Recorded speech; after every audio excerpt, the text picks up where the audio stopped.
Welcome to the Personal Development Mastery Podcast, your weekly dose of inspiration and growth.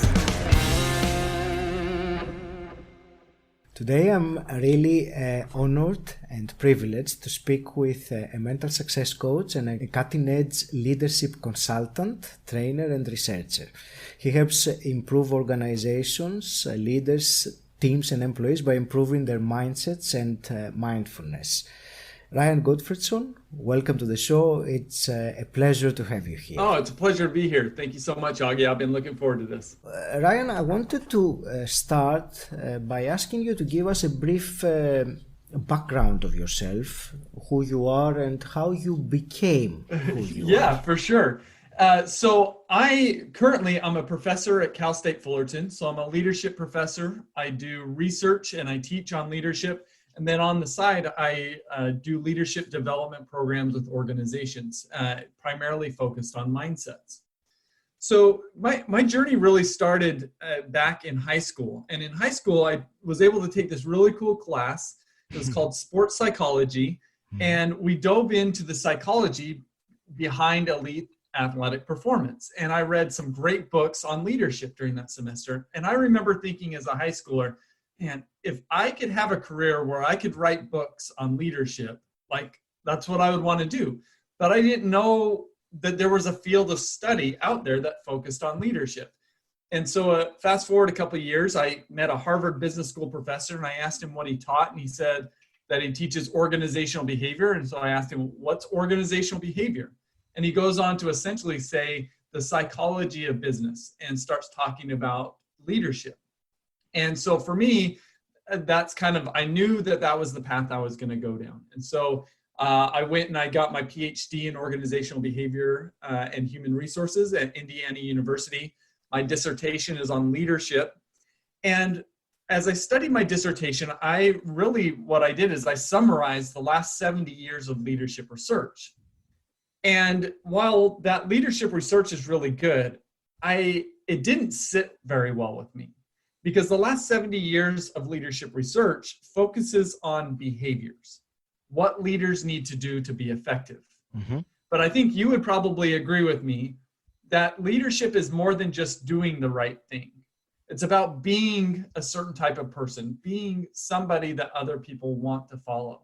And so since my dissertation, that's been my focus, is how do we tap into this being element of leadership? And what it's led me to is mindsets. And so I anticipate we'll dive into why mindsets are so important to our being, but that's kind of my backstory there. All right. And what's your definition of leadership? Because it's a word that is used in many different ways, but how would you define leadership? Yeah, and there's 100 different definitions out there. And I'm not saying my favorite definition is the right definition, but my favorite definition is the use of power and influence to direct others to goal achievement. So what I really like about this definition is it suggests that leadership is not about a position. It's about one's ability to positively influence those around them. Mm-hmm. And of course, there's different types of power and influence. There's more negative forms like organizational power, where we rely upon our legitimate authority, maybe offering up rewards or punishments. And those aren't uncommon. In fact, those are the most common forms of power within organizations. But the better forms of power and the more effective forms of power deal with personal power. So personal power revolves around, one, our expertise upon which other people rely, and then two, what's called referent power, which is we are somebody that other people want to associate with because of the person that we are. And that's really the core of effective leadership and being able to positively influence those around us. We need to be somebody that others want to follow. I love this, to positively influence others and who we are, because, the term leadership, in my mind, a few years back, before I started my intensive personal development journey, and I suppose in many other people's minds, a leader is something different than what you describe. And I really like this definition of positive influence. And I completely agree with it. Yeah, so you don't need to be in a leadership position to be a leader, right? We could be in any circumstance, regardless of our position, we could be a positive influence. And to me, that gets me excited about, regardless of what position I'm playing, about the effect that I could have on the outcome. Absolutely. Ryan, let me ask you then about mindset, or mindsets, which is your one of your expertise topics. So the first thing I want to ask is, what's your definition? What is the mindset? Yeah, and I'm going to give you a few different definitions, sure, if that's okay, right? Yeah, of course. Because I think I've heard people say that mindsets are the secret to success. And in my mind, it's like, I'm not sure I agree with that. Like, I agree with the sentiment. But here's the thing is, I don't think that that's all that great of a secret. I think most of us know that mindsets are essential for our success. What is a secret is, what exactly are mindsets, and what mindsets do I need to have, and how do I improve my mindsets? So those are the secrets. And so that's one of the things I'm excited to talk to you about. So let's start with that first question of, what are mindsets? So at a very basic level, and I could see you, digitally through the computer, and you're wearing glasses, right? So our mindsets are just like glasses. They are our mental lenses that shape how we view the world around us. So my guess is, when you don't wear glasses, it affects your ability to navigate in your world. Of course. But when you wear glasses, you can navigate much more effectively. So each of us are wearing our own unique mental lenses that are shaping how we see the world around us. And how we see the world around us shapes how we think, how we learn and behave. So one way to think about it is they're mental lenses. But then the second way is that there are mental fuel filters. Because what our mindsets do is they pick up on select cues in the environments in which we encounter, and they affect how we interpret those cues. So for example, if I walk into a room that's full of females, I'm going to pick up on that cue. The room is full of females. Now, how I see that and how I interpret that is going to be based upon my mindset. And however I interpret that, as though this is a hostile environment or this is going to be a friendly environment, like my mind, I could have a mindset that dictates either. Well, that interpretation is going to drive how I think, how I learn, and how I behave. And so our mindsets, first, are mental lenses. There are mental fuel filters because they filter in select information, and that fuels how we think, how we learn, and we behave. So I think to me, those are the two best ways to kind of simply describe mindsets, but we could also get a little bit deeper than that. But I want to see if you had wanted to fill in any gaps there. I actually was thinking, I remember a phrase I read about mindset, like it is a tinted lens that based on our own belief systems, the way that we perceive the world. So the example I was reading is that if you have, let's say, red tinted glasses, no matter what it is out there, you will see things colored red. Yeah. Which is it's an analogy, of course. So if you have blue one, you will see the same exact thing that one will see red, you will see as blue. So it's our filters of interpretation of what it is out there, which is basically what you were saying. You just said it in a more eloquent way. Well, and I love that analogy, and I often use it. And here's the cool thing about the analogy is, if you put on red or blue lens glasses, when you first put it on, your world completely changes, right? But if you continue to wear them over a period of time, you lose track that these glasses on your head, and this different colored this different color vision is now your reality. And that's the thing about our mindsets, is each of us are walking around with our own unique colored mindsets. But because we've been walking around with these mindsets for so long, we tend to think that this is the best way to see the world. But the reality is that it's probably not the best way to see the world. And we'll dive into this. To give you an example of this, I've got a mindset assessment that I've developed. And I've had about 10,000 people take the assessment, and only 5% of people are consistently on the positive side of the different mindsets that I focus on. But at the same time, again, everybody thinks that how they see the world is the best way to see the world. And the reason why I feel like I can say that is because if we thought we could see the world in a better way, we would have done so already, right? So we're already walking around thinking that we are seeing and interpreting the world in the best way. And that's affecting everything that we do. And it's not until we become conscious of the fact that we may not be seeing the world in its most effective way. It's not until that point in time that we allow ourselves the ability to shift our mindsets. Absolutely. And you said about the 10,000 people that have taken your test. I'm one of them. And I'm not into that 5%. I fall into the 95%. Welcome to the club, yeah. Well, however, I'm certainly one that is trying to change the mindset and improve it. I don't accept it, and I will never accept it if there are things that I'm not happy with. Obviously, some of them or many of them are subconscious, and I don't have direct control over them, but I have the desire to change them, especially when I understand and realize that they do not serve me and they do not serve what I want to do with my life. And coming back to your leadership definition earlier, they do not serve me as a leader, as a positive influence to others. And we'll get into those.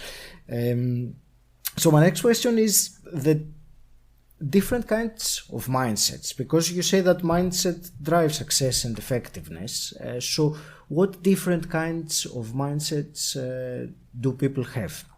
Yeah, and this is where, to me, there is so much power in the idea of putting labels to mindsets, because what you just said is, for most of us, what you said is reality. We are not conscious of our mindsets. Our unconscious mindsets are driving our conscious behaviors. And if we can awaken to these mindsets that are largely non-conscious, that we're largely non-conscious to, then we become empowered to do something about them. But then the question becomes, well, what mindsets do I need to have? Because we can't become conscious of something unless we could put a label to it, unless it's something that we could focus on. And so when I started to learn about the power of mindsets and how they are foundational to everything that we do, and I came across really kind of interesting studies on mindsets showing this, it led me to ask the question, well, what mindsets do I need to have? And as any good academic, the first place that I went to was Google. Right? So I just searched in Google. I just said, what mindsets do I need to have to be effective? And here's what I found. Like I found, first of all, most of the articles focused on mindsets do not talk about mindsets. They're actually talking about behaviors.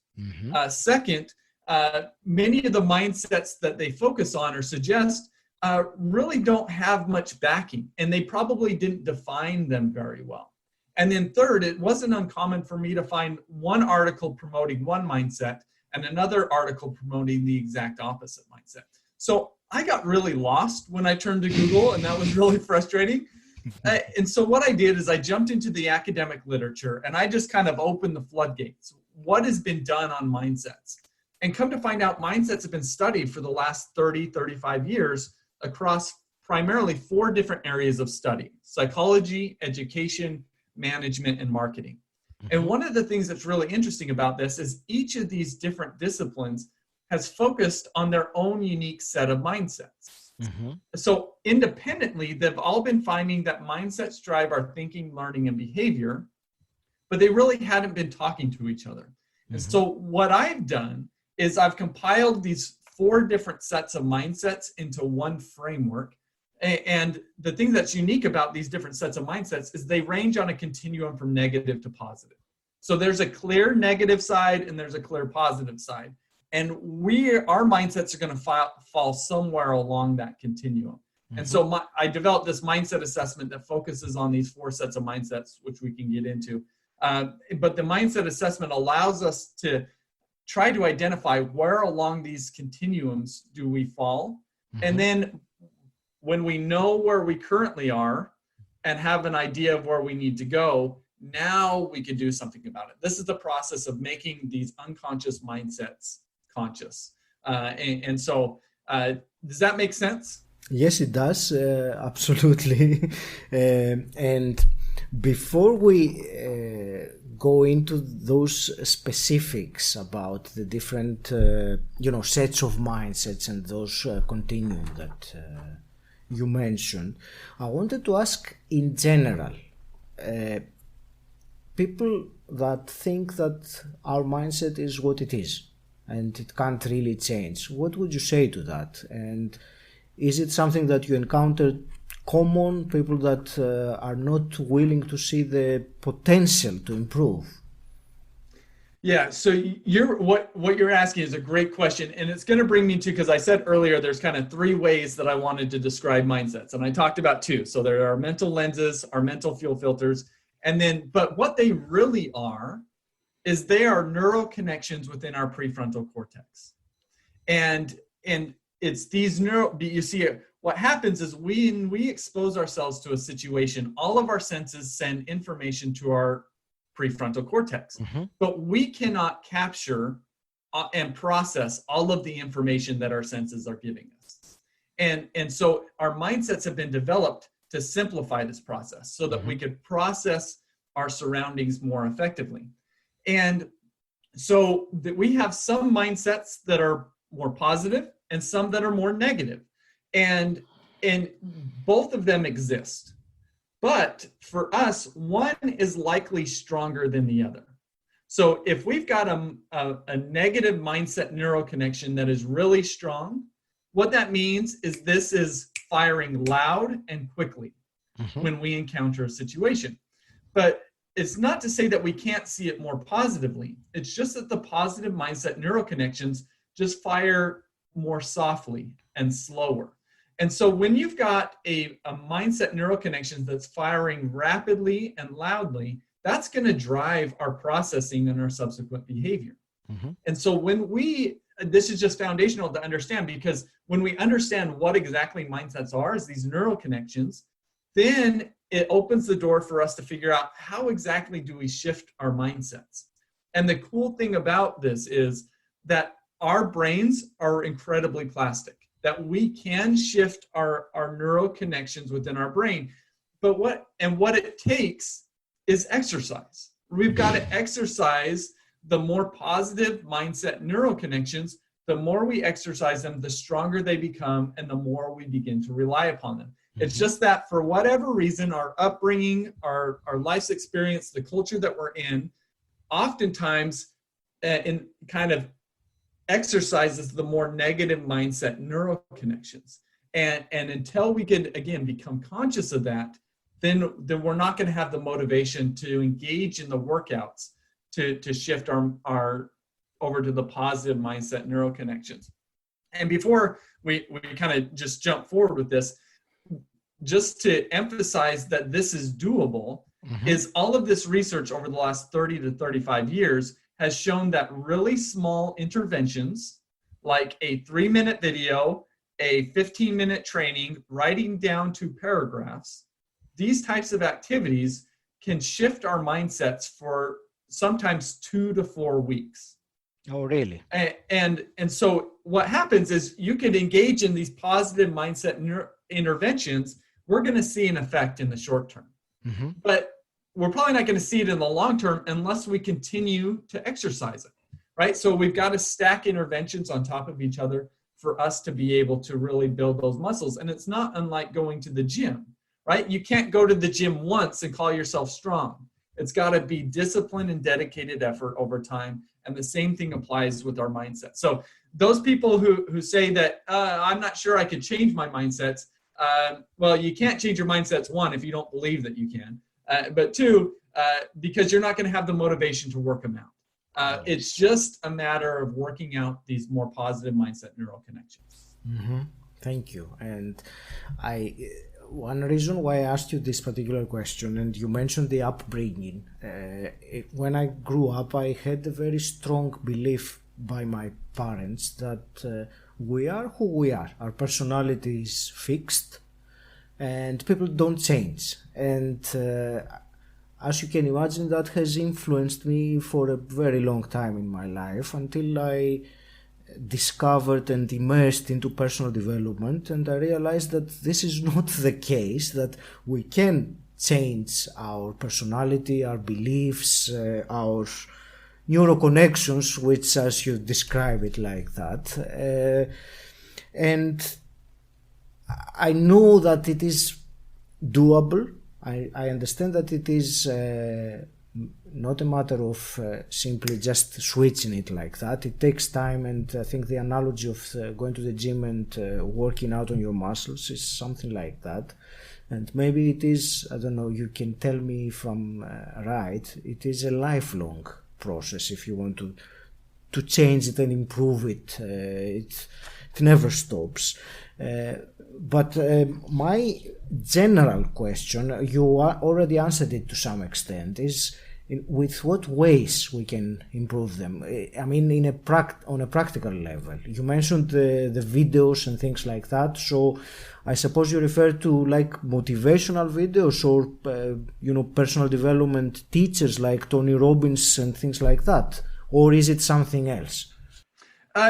Well, it's kind of all of those. Those are just great exposures to ideas and concepts that strengthen those more positive mindset neural connections. Let me give you an example of a really interesting study. So in this study, this was the time of the economic collapse around the beginning of 2009. And this group of researchers went into a financial organization, right? So they're pretty stressed out during this time. And they split the group up into two. One group, they showed them a 3-minute video about how stress is debilitating. The other group, they showed a 3-minute video about how stress is enhancing. And both of those ideas are backed by science, by the way, right? And so they're pulled from science that says both of those stories. So they showed in the 3-minute video, then they tracked their engagement, their performance, and their blood pressure over the next 2 weeks. 2 weeks. So those that saw the 3-minute video about how stress is enhancing, they had higher engagement, higher performance, and lower blood pressure. Right? So this is an example of a small intervention, a 3-minute video that at a very below conscious level shapes not only how they behave in the workplace, but their emotional attachment to their workplace, and even how their body responds to the stressful situations that they're in. I want a link to that video. I want to watch it. No, so you can look it up and you can see it. You can see the video. It's in a TED Talk by Alia Crum, A-L-I-A, and Crum, C-U-R-M. And if you look at, I think she's got a couple of TED Talks, but this particular TED Talk's on the placebo effect. And she walks through some really interesting studies. This is the last one that she talks about in her TED Talk. And so she shows the video. And shows the results. It's really cool. So that's an example. And what happens is when we can identify the specific mindsets, then we could give us a more tailored approach to how to improve that particular mindset. So there's some general ideas of just more positive videos, listening to more positive music, journaling, and each of those are good, but we could also kind of get more specific with okay, what videos exactly do we want to watch? What paragraphs or what do we want to write about in our journal, right? That is going to allow us to touch in on the specific mindsets that we're wanting to develop. I see. Thank you. And Ryan, can we go through then the different sets of mindsets that you have on your assessment, which I will very honestly say that when I took it, I knew about the growth mindset versus the fixed mindset, but I was unaware of the other classifications, the other categories. So can you run us through those four sets of mindsets, please? Yeah, for sure. Let's do it. And one of the things that has been really interesting to me is I thought that these four sets of mindsets would be correlated with each other. That if somebody was high in one, they would be more likely to be high in the other. But what I found through my assessment is that's not the case. Is there's a very small correlation. So what that suggests is that these are very distinct ideas from each other, which I think adds some value to this mindset assessment, in that we can't just focus on one mindset because we're missing a bigger picture that's going on. And so while there's a lot of really great material like Carol Dweck's stuff on fixed and growth mindsets, right? That's really good, but it is limited in that it doesn't focus on multiple mindsets that we can be talking about. And so that's why I'm excited to jump into these. So let's start there with Carol Dweck, where she pioneered the research on the difference between fixed and growth mindsets. So as you mentioned, when we have a fixed mindset, we don't believe that we could change our talents, abilities, and intelligence.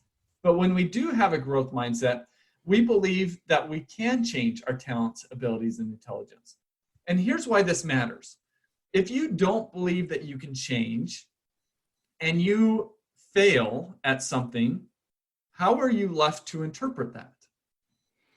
Well, you're left to interpret that as though you are a failure. And so when we don't believe that we can change, we have a tendency to see the world, either ourselves and others, as being either haves or have-nots.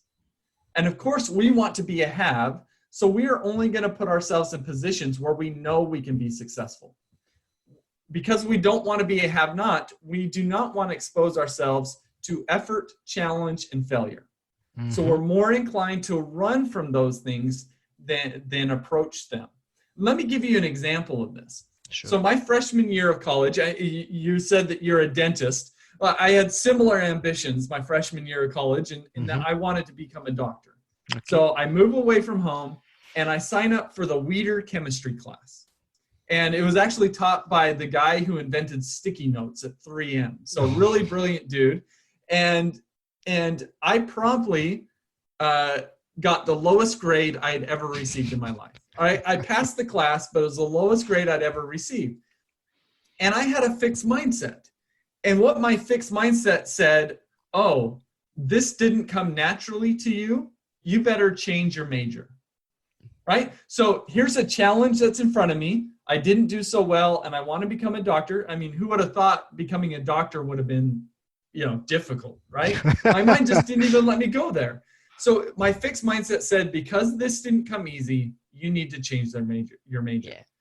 No, recognizing this now, if I had a growth mindset, it probably would have said, hey, you didn't do so well. What can you learn from this? Probably you need to double down on your study habits and become, do a better job at studying than what you had previously, right? And this was going on at a subconscious level. I didn't recognize that my fixed mindset was driving my decision to change my major. But at the same time, it made sense for me to do so, but it also limited me, and it limited my future to a certain degree. Now, I'm happy with where I'm at, but there's times in my life, as it sounds like with you, I could see ways in which I limited myself because of my incomplete and improper perspective on the world. Does that make sense, the difference between fixed and growth? Anything Absolutely. Else we need to add there? No, I think this is, for me anyway, this is very clear. It's either if I would overly simplify it, for me it is the belief that we can change who we are and how we behave and what we do, versus the belief that no, we can't. This is how we are. So this is for me very clear, and thank you. So shall we go through the other then? Yes. So the next set of mindsets is the difference between a closed and an open mindset. Okay. So when and that's the one that I was particularly disappointed when I saw my score. Well, let's talk about that, because that doesn't surprise me, and I'll tell you why after we kind of describe them. Sure. So when we have a closed mindset, we're closed to the ideas and suggestions of others.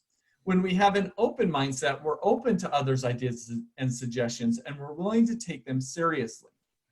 Now, having an open mindset doesn't mean that we go with whatever other people say. We can always have a stiff back. But having an open mindset means that we have a soft front. We're willing to take in ideas from others. Now, then that leads to the question, what leads somebody to have a closed mindset? And what leads us to have a closed mindset is we believe that what we know is right. And when we believe that what we know is right, we want to be seen as being right.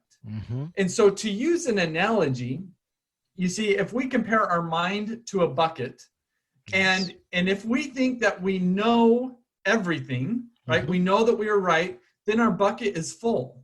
What happens when we pour water into a full bucket? Well, it just goes off the side. We're not able to absorb it. Yes. And so that's what's going on when we have a closed mindset. We've got a full bucket and we're just not willing to take in ideas from other people. When we have an open mindset, we leave room for the possibility that we can be wrong. And when we leave room for the possibility to be wrong, what we're doing with our bucket is the water level just isn't to capacity. And this allows us to take in information. So it's those with the closed mindset, their primarily focus is on being seen as being right. Those with an open mindset have a primary focus on thinking optimally and finding truth. And the only way you're going to want to seek after truth is if you believe that you can be wrong, right? So there is a little bit of an ego element that's involved in this, because we want to be seen as being right. That's something we all value. And sometimes that ego barrier and also the blind spot barrier that we don't know it all is what prevents us from having more of an open mindset. And so when I hear people like you say, and don't get me wrong, I've had a closed mindset myself, right? It's really easy for people, I'm going to say like us, who we are learners. We probably consider ourselves experts on things. We probably think that we know more about certain things than other people know about them, right? Yes. And so when we have that perspective, we just need to be sensitive to that, right? Because if we see ourselves as the expert and we don't rein that in, we're going to be quick to dismiss the ideas and suggestions of others. And so part of it is we've got to be willing to let go of our identity as an expert and be willing to say, well, I know a lot. The bucket is really big. Like the potential, I may have a lot of water in my bucket, but the bucket is really big. And if we could tell ourselves that story, it allows us to be a little bit more open. So when I talk to people like you, as well as others, there's other folks that have written there. In fact, there's one person who I've talked to who's rated as one of the top 50 business minds in the world. And she had a strong closed mindset. And what she said is, I thought I had an open mindset. And then we talked through some of these ideas, and she's like, oh, I get it, right? And so hopefully some of those ideas resonate with you. I don't know. What do you think? They certainly do. And you know what? When I did the test and I realized that I had a closed, and I think the interpretation that, if I remember correctly, was a strong closed mindset. So obviously I was not happy with it, but it made complete sense and I accepted it. I mean, I was not offended or anything, because deep down I know that this is the case, that I really And that's something that I have been working on and trying to improve, but I know that I don't like being wrong.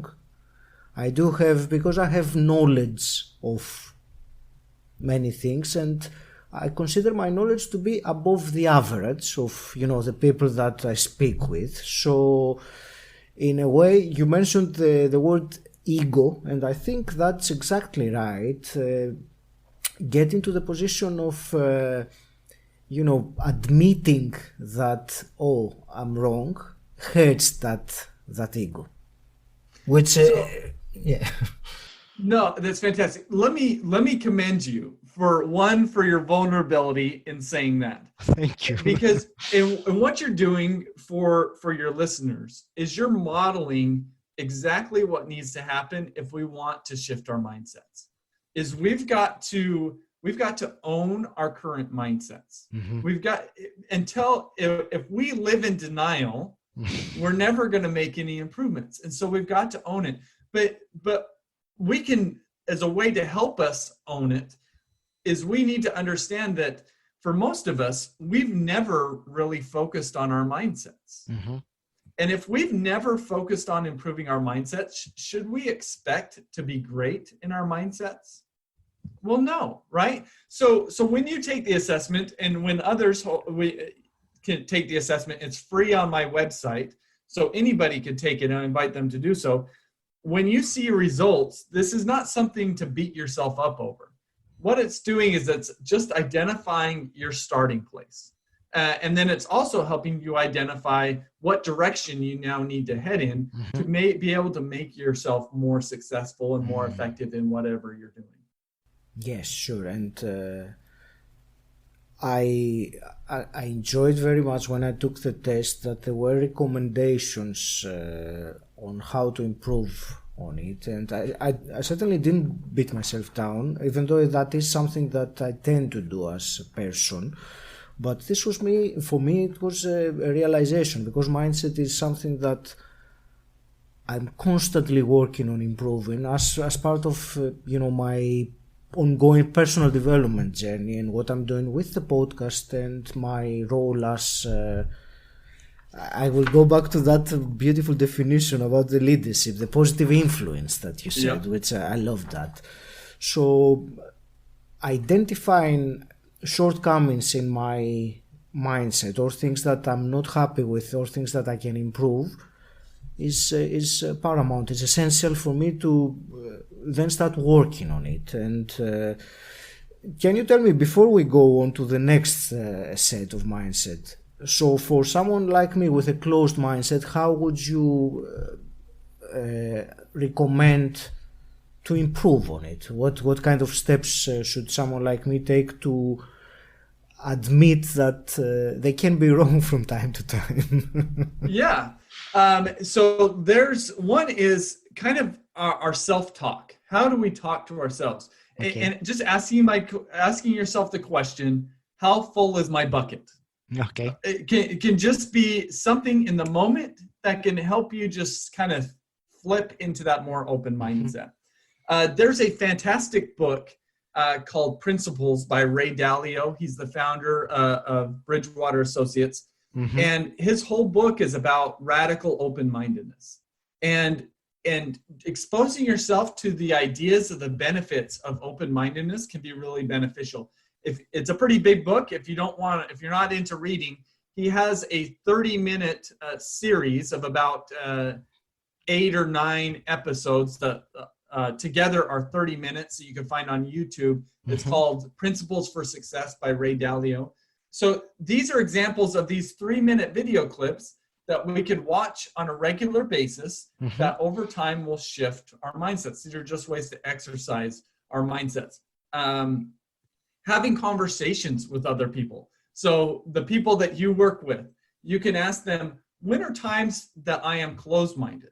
How does that affect you? When are times that I am open-minded? How does that affect you? So having conversations with other people, getting feedback from other people is another activity that we can engage in. So those are a few examples of these are just different ways or different exercises to strengthen those more positive mindset neural connections. That's great. Thank you very much. For sure. Let's move on then to the next set of mindsets. And I'll let you speak about it.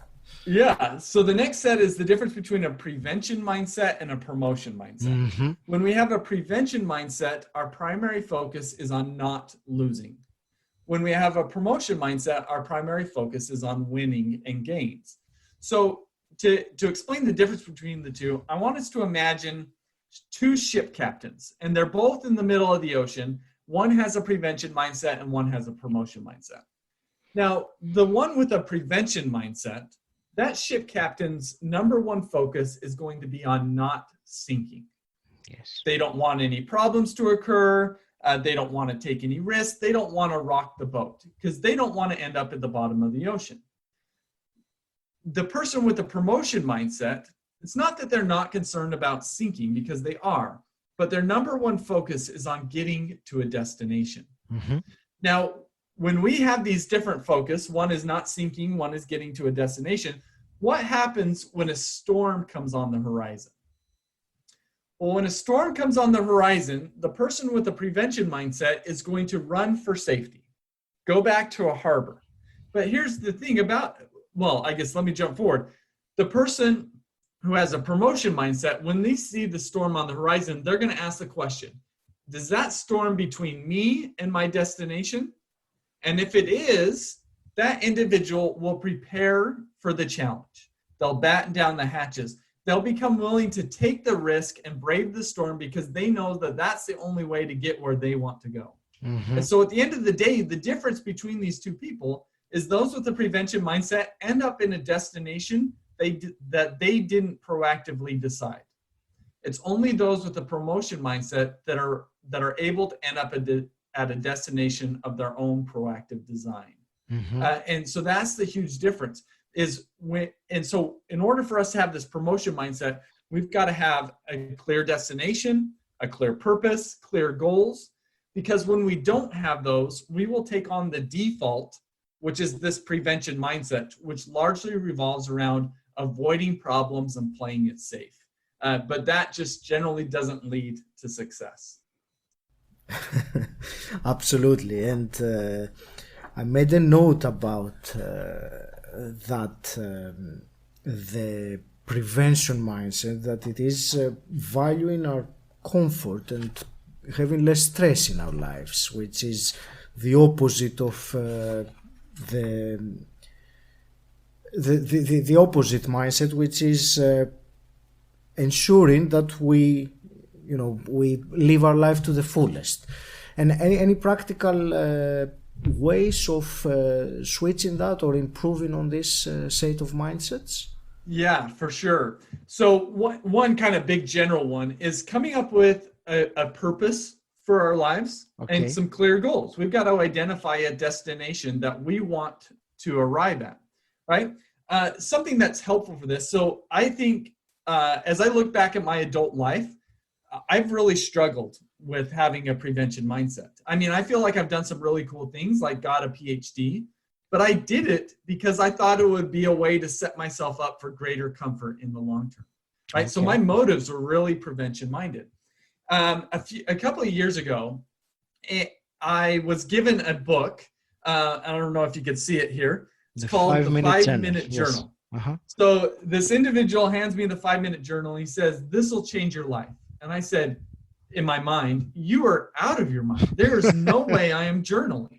Right? So I take it home, and it turns out that it's just supposed to be 5 minutes every day. It has 3 questions for you to answer in the morning and 2 questions for you to answer at night. One of the sets of questions in the morning is, what would make today great?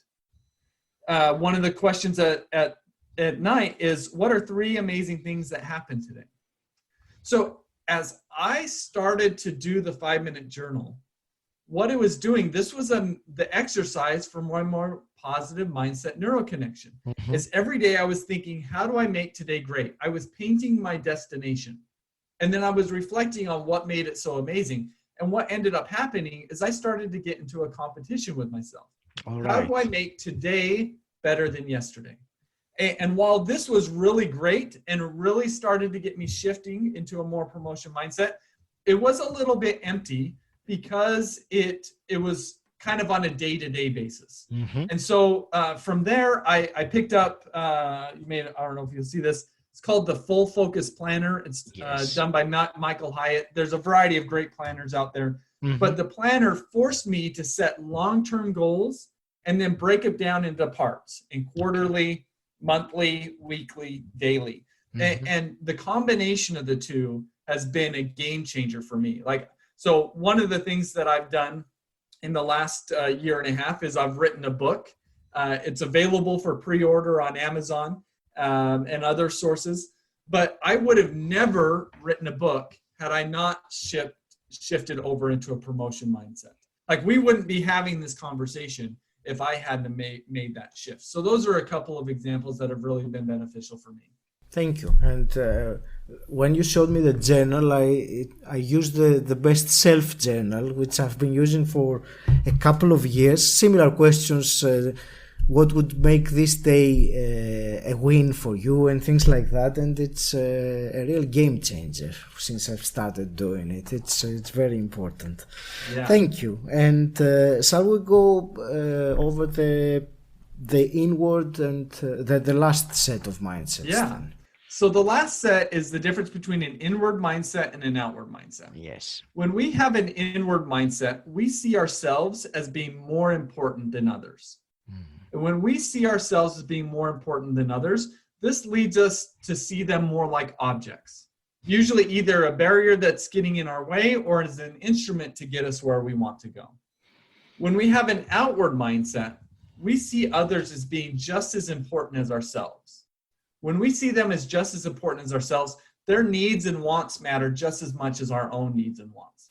This allows us to see them as people and to value them as such. So when we have this inward mindset, we generally are seeing others in a way that generally causes us to be quite critical of them. And we're just not going to have that positive influence that we need to have. It's only when we see people as people and value them as such, and really be able to have the empathy that comes with that perspective, that we can have that positive influence on others' lives. So let me give you just a really quick, great example of this. There's a gentleman, his name is Benjamin Zander. He's the founder and conductor of the Boston Philharmonic Orchestra. Mm-hmm. And he said for the first half of his career, he had an inward mindset. He was the stereotypical authoritative leader who saw his musicians not as people, but as instruments, there to play the music the way that he wanted it to be played. But then he said halfway through his career, professional career, he had an epiphany that while he may be the face of the orchestra, he doesn't play a note. When he realized this, he said, wow, okay, he shifted more to an outward mindset. And what this allowed him to do is, instead of see his musicians as instruments, to see them as people. Mm-hmm. And when he made this shift, rather than trying to get them to play the music the way that he wanted it to be played, he tried to get them to play the music the best way that they were capable of playing the music. And what do you think elicited better music? Right? Probably the one where you harness the power of the musicians and helping them bring out their individual greatness. And as you do that, the orchestra as a whole gets better. So I think that's a fantastic example that demonstrates the shift in mindsets and the effect that it can have on those around us. So if we haven't had an epiphany like he had to shift the mindset from inward to outward, how can we work towards it? Yeah, so I think for me, a lot of it is self-talk. Okay. So I could ask myself, am I inward or outward? Am I seeing them as a person? Am I seeing them as an object? Another great question is, and this actually comes from Benjamin Zander, there's a great TED Talk that he has where he talks about this.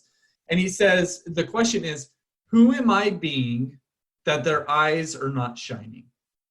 I mean, it's a beautiful question. Like, if something goes wrong, can you ask yourself, who am I being that their eyes are not shining? So rather than point your finger at what's the problem, what's wrong with you, we first look at us and say, who am I being that isn't allowing them to be at their best.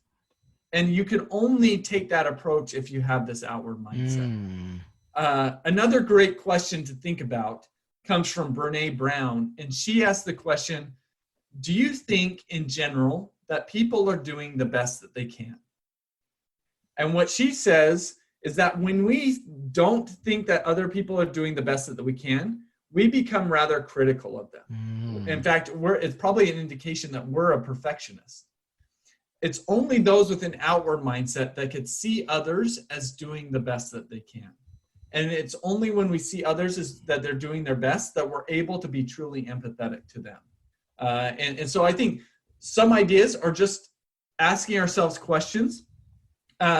There's a group called the Arbinger Institute who has written a number of books on these different mindsets. One is called Leadership and Self-Deception, is great. Of course, I'll point people to my book. Of course, I talk about these things in my book. So I will link everything on the show notes of the episode. Yes. Awesome. And so anyways, just exposing yourself to some of these ideas and resources, that to me, this is the set of mindsets that I struggle with the most. And I was awakened to this. I thought I saw the world in the best way. And I was only awakened to it till I read Arbinger Institute's book, Leadership and Self-Deception. And that is what created greater awareness. And that started my journey to shifting my mindsets. Now, I'm not perfect. This is always something that I'm sure I'll battle with. But I definitely could say that I've made shifts, and I feel like I'm much more on the positive side of the continuum now.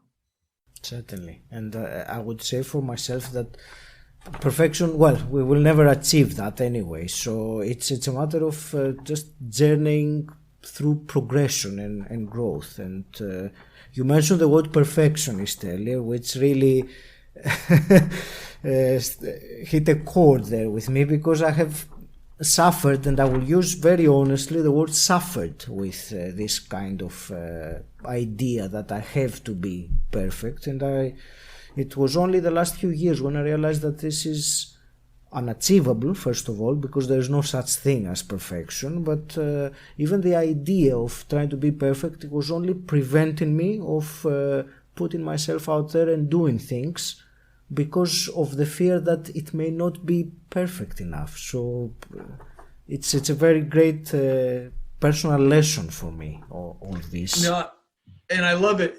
And I love your use of the word suffer, because I think that describes it well. In Brene Brown's work, she focuses on shame, because shame is what is the result of perfectionism.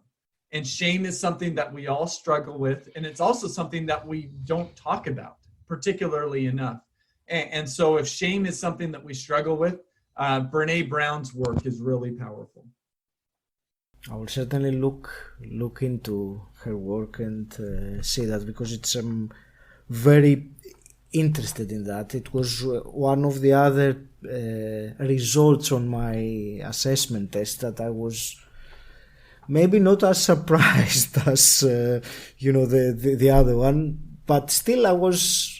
When something becomes clear to you, or when someone tells you something about yourself, or they hold a mirror in front of you and you see an element of yourself that you tend to overlook, or you tend not to maybe bring it to surface so much, and you realize it beyond any doubt, and you want to change it, it's important. First you get the realization that, whoa, is that really who I am? Oh, yes, it is. So let me try and work on it. So thank you so much, Ryan. This is, I think it's immensely useful, apart from myself, of course, for everyone that listens, and in terms of understanding their mindsets, the different kinds of, thinking, behaving, and where it all comes from and what they can do about it. I would like just to touch upon quickly one more topic, and then I have a few quick fire questions, if I may. Okay. The other topic I wanted to touch about, which is something that you also work with, is mindfulness. Mm-hmm. So I know this is a very big topic to just briefly describe, but I want your take on what it is, how important it is, and how we can improve on it. Yeah, and this is really interesting because if you would have asked me 2 years ago if I would ever be on a podcast talking about mindfulness and meditation, I would have said you're out of your mind, right? But as I've gotten into learning about mindsets, I've learned about the power of mindfulness. And to me, in the way that I defined mindfulness, it's a combination of two things: presence and awareness.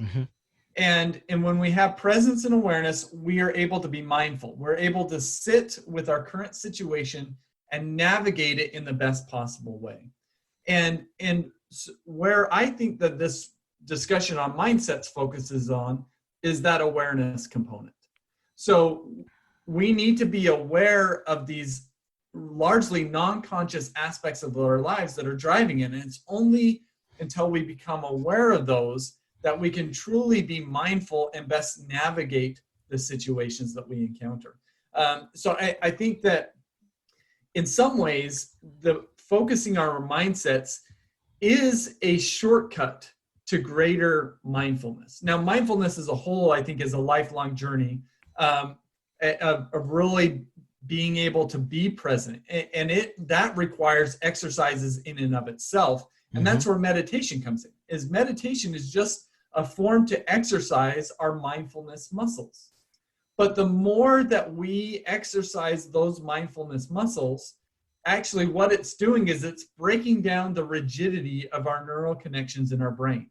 So if we want to shift our mindsets, we're going to be more effective if we can add in a meditation practice to that, because the meditation starts softening some of these more rigid mindsets that we may have had for decades, or even sometimes even longer than that. So does that make sense? Is that align with what you're thinking? Yes, it does. Absolutely. Yes.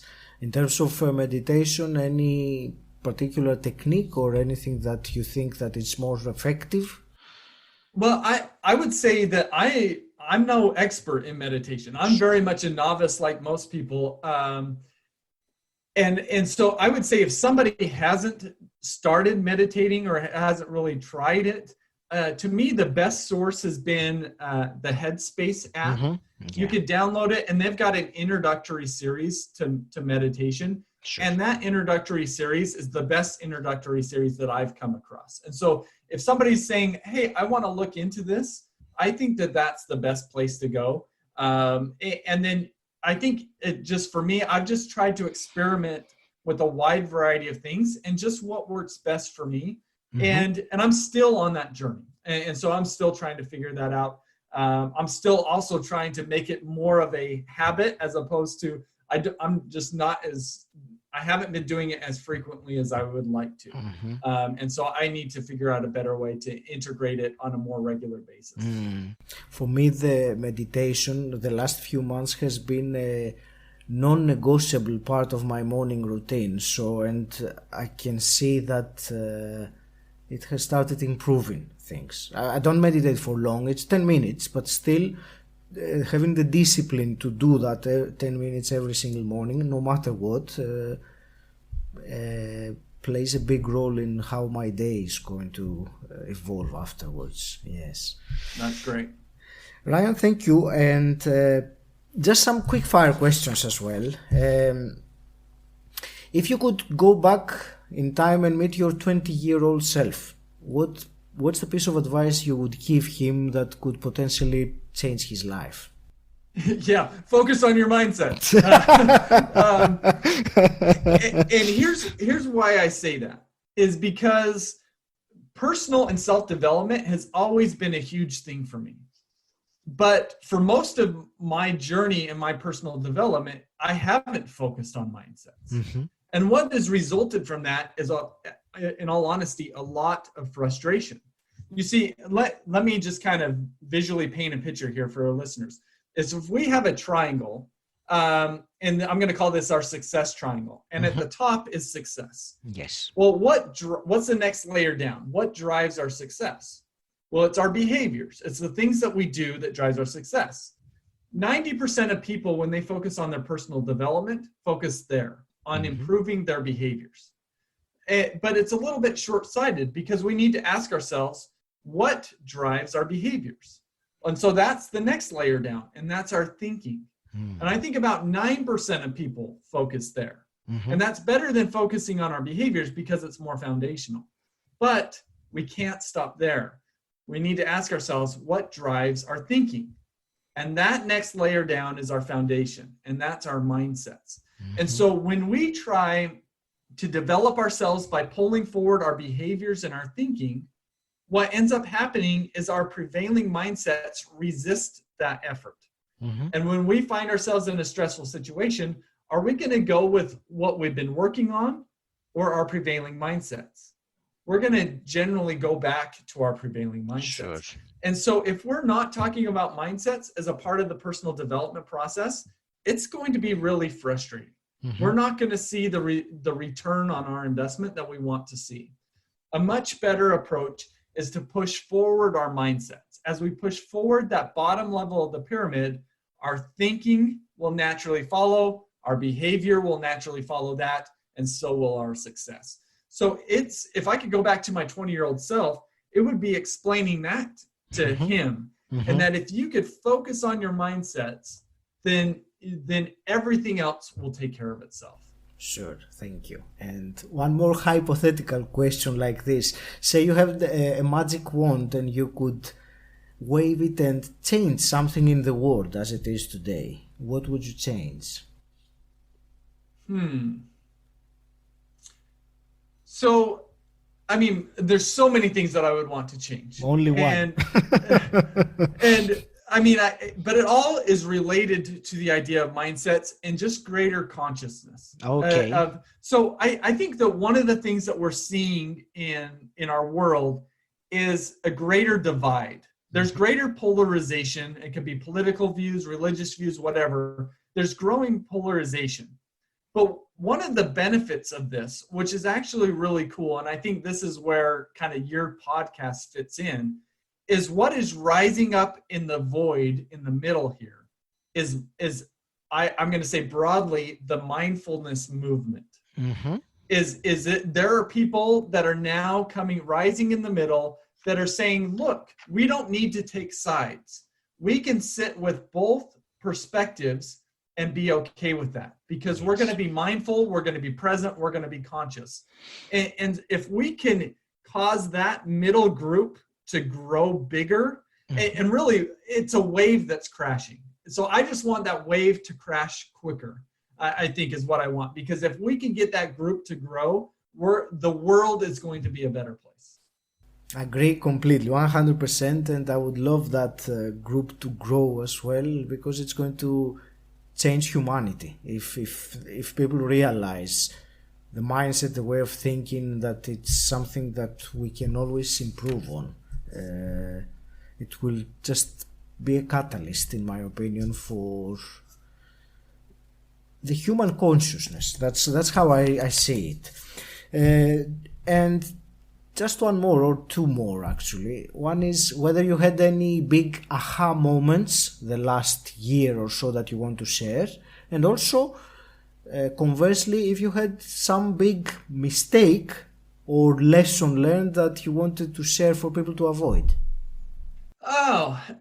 So a big aha for me was I knew about mindsets prior to this past year, right? So I knew about these 4 different sets of mindsets. What I didn't know was the neuroscience and the cognitive psychology behind them. So for me, that has been the huge aha, which has been a game changer because it helps me better understand how you bring about change in our mindsets. So to me, that's the big aha. If I could change anything, I don't know, nothing's coming to mind, but a quote is coming to mind that I want I just got to find it here. Give me just a second. You read my next question would be if you have any quote that you wanted to share. Yeah. So this was in my full focus planner the other day and it stuck with me. This is from Nelson Mandela. And he says, I never lose. I either win or learn. And so when you ask the question of, is there any mistake that you made? Well, yeah, that maybe I lost some things, but I gained some things as well, in terms of I learned some things that didn't work. And so there's nothing really that I feel like I'm hung up with or frustrated about, because it's kind of a win-win situation. Either I benefit from it directly or I benefit from it indirectly. And as long as I can keep that attitude, then I think I'm in a good place. Fantastic. Ryan, how can people connect with you? How they can find more about you? Where would you direct them? Yeah, my website is a great place to go, ryangottfredson.com. Probably the second best place to connect with me is via LinkedIn. That's where I'm the most active. And you can just find me there pretty easy. There's not too many Gottfredsons out there in the world, so I'm sure we can connect. Awesome. And I will put all the links, everything we talked about, on the show notes for people to be able to follow that easily. I want to thank you very much. It's been an absolute pleasure having you at the podcast today, and you've given some tremendous insights. So I really appreciate it. Thank you very much, and I wish you all the best with your further research and your work. No, thank you so much. I really have enjoyed meeting you, being interviewed by you, and really thank you for trusting me to put me in front of your audience. It really means a lot. I appreciate it. Thank you very much, Ryan. All the best. Thank you. All right. Thank you. Thank you very much for listening. Please take a moment to subscribe, rate, and review this podcast on iTunes, Spotify, or Stitcher. And until next time, stand out, don't fit in.